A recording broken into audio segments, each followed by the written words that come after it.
to all. This past week, we've read the story of Joseph from Genesis, one of the most powerful narratives in all of Scripture. Of course, we know it's a story of betrayal, exile, injustice, and finally, mercy. Joseph is sold into slavery by his own brothers. Then he's falsely accused, imprisoned, forgotten. And yet, when he rises to power in Egypt and has the chance to take revenge, he does something almost unimaginable. He forgives. You see, when Joseph was in that pit, thinking his life was over, he had a chance to reflect and came to the realization that God wasn't finished with him yet. He had to be patient and wait to understand what God's plan was for him.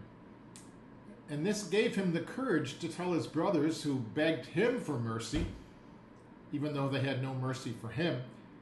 He told them, "Don't reproach yourselves for what you did, because God used it for the good." I'm sure there are times in our lives when we have to patiently wait to truly understand what God is doing in our lives.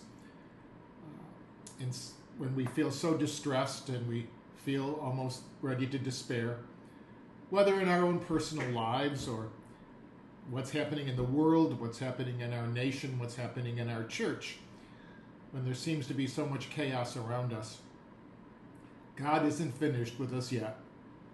We have to trust that God continues to work, and it will often take time to understand what exactly God is doing in our lives, our world, our church. So the story of Joseph is poignant for all of us these days, that God pulls the good even from the evil. May we all be patient as we wait to try to understand how God is working. Be at peace this week.